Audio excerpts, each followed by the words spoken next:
Halo teman-teman, selamat datang di channel Scalping Trader.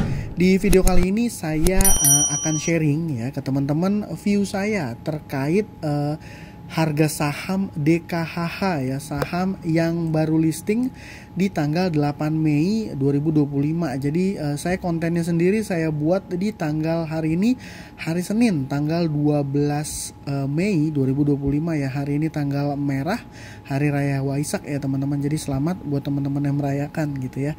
Oke, pembahasan kali ini akan lebih mengarah kepada inventory analisis ya. Jadi saya pernah bikin konten yang saya share ke teman-teman yang sudah join di YouTube membership. Teman-teman bisa cari aja, nanti itu ada video isinya inventory analisis ya. Nanti di situ tuh saya sharing bagaimana cara saya melakukan analisa inventory, dan conclusion dari video ini adalah akan menjawab ya analisa saya terhadap dua pertanyaan ini. Yang pertama, apakah DKHH waran ini masih menarik? Yang kedua, kemana arah DKHH induknya gitu ya. Jadi based on itu teman-teman, seperti itu ya.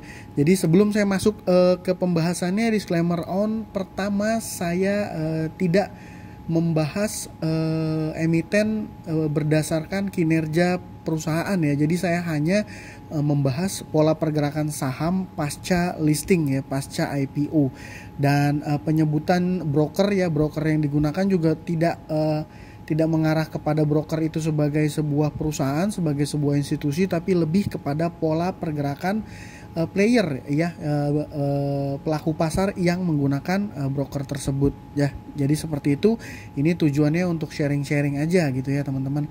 Jadi yang pertama, mungkin informasi data-data yang di sini saya terima adalah data-data yang saya dapatkan dari website AIPO. Oke, jadi yang pertama informasinya adalah ini, yang pertama saya mau sharing supply-nya ya teman-teman.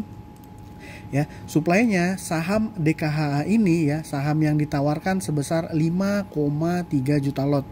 Oke, dan dia akan punya waran, dia akan memberikan waran ya sebesar 2,5 juta lot kurang lebih ya. Dari mana menghitung 2,5 juta lot ini ya? Sederhana teman-teman ya. Kalau saya pribadi ngitungnya ya, ini kan di sini diinformasikan bahwa warannya 2:1. Jadi setiap kepemilikan induk 2 akan mendapatkan gratis waran 1. Jadi dari sini udah langsung ya bisa mudah ya kita hitungnya ya. 5,3 juta ini tinggal ya kita bagikan aja, bagi 2 gitu ya. Ya kurang lebih dapat angkanya ya di sekitaran ini gitu ya. Lalu retail pooling ya. Retail pooling ini kenapa retail pooling? Jadi berdasarkan data yang terdapat di prospektus ya. Prospektusnya ada di sini ya. Nah, di sini disampaikan bahwa ini alokasi efek untuk penjatahan terpusat atau pooling ya. Jadi dia karena nilai emisi yang dihimpun ya, total penawaran umumnya adalah 69,96 ya, atau ya hanya 60, nggak sampai 70 miliar lebih gitu ya. Maka dia masuk ke dalam kategori IPO,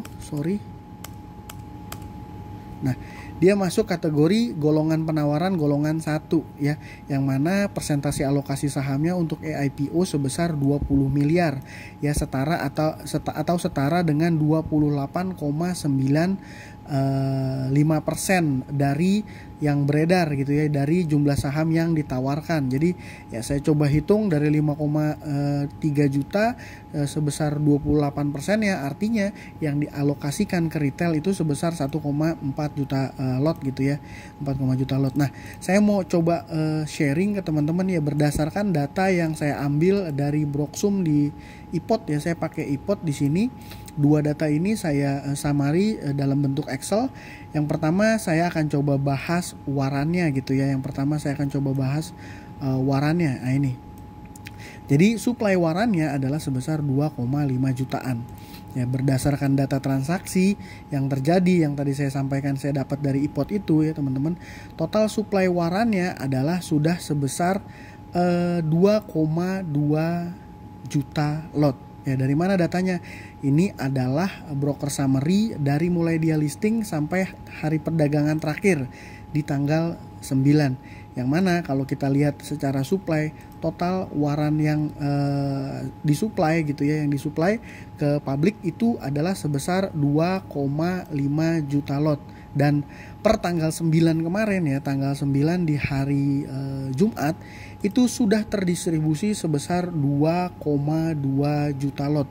Dan tercatat ya, net sell terbesarnya adalah underwriter ya, broker EP. Ya, broker EP ini teman-teman bisa lihat di sini aja ya, di sini mudah. Ya, data broker summary ini kita tarik mundur dari mulai dia listing tanggal 8 dan sampai tanggal 9. Ya, diperhatikan EP sendirian aja dia udah jual 1,9 juta lot ya. 1,8 juta lot ya. Dan ini kalau saya perhatikan ini terdistribusi ke retail ya. Ini terdistribusi ke retail ya. Di sini bayarnya ada Excel, KK, YP ya, LG, SKI, AZ, wah banyak ya. Terdistribusi ke retail. Dari total supply-nya ini ya, dari total supply 2,5 juta sudah terdistribusi sebesar 2,2 juta. Jadi untuk menjawab pertanyaan ini, apakah warannya masih menarik ya? Kalau saya pribadi ini sudah distribusi besar. Ya, sudah distribusi besar.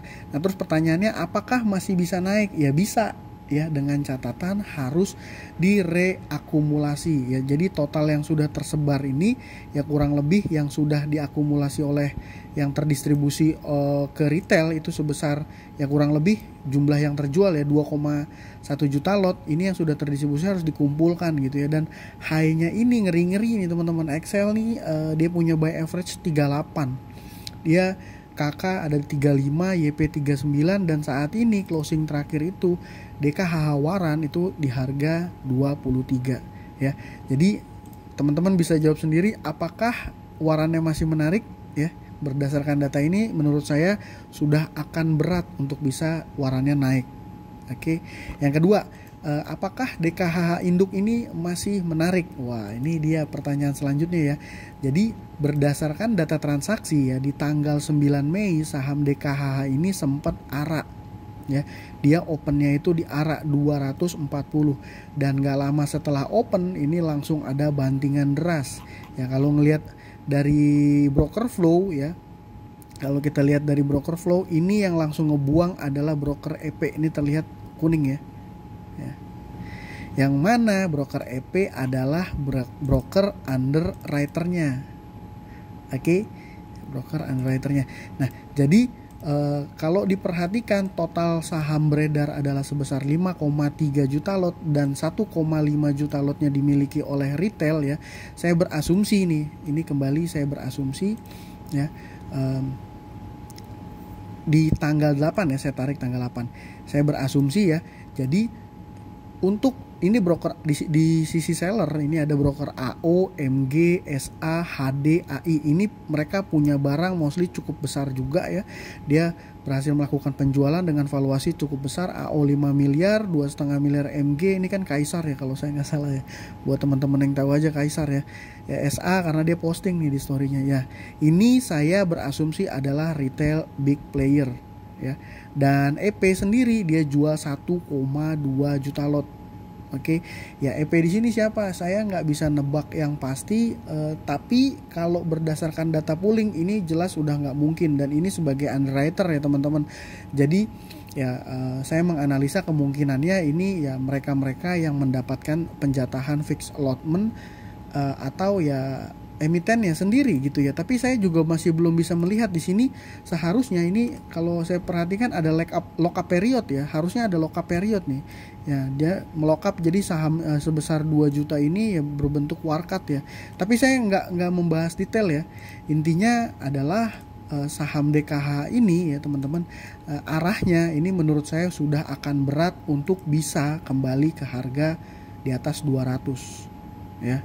Ya, kenapa? Karena bahkan di transaksi terakhir aja ini overnya di 152 ini hampir 1 juta lot ya teman-teman, 1 juta lot.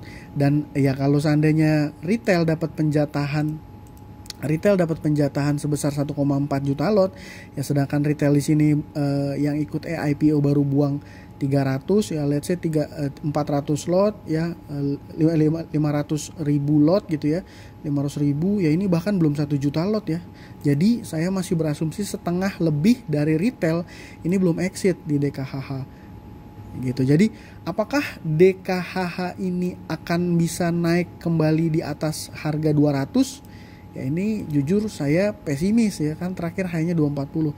Jujur saya pesimis karena rule ARB di bursa kita masih dibatasi sebesar 15%. Ya pasti saya berasumsi ya pasti kemungkinan besarnya lah ini akan berebut exit lagi besok ya teman-teman, di hari bukan besok ya, ini besok bursa masih cuti bersama di tanggal 14 di hari Rabu. Ya jadi buat teman-teman yang punya ya DKHH induk gitu ya, DKHH induk ya, menurut saya harus lebih berhati-hati karena berdasarkan data transaksinya ini distribusinya sudah cukup besar gitu ya. Ya, value transaksi distribusinya aja sudah 31 miliar. Hampir setengah dari total nilai emisi perusahaan ini gitu ya. Nah, mana tuh? Di sini. Ya kurang lebih hampir setengah lah ya. Sudah 31 miliar. Gitu.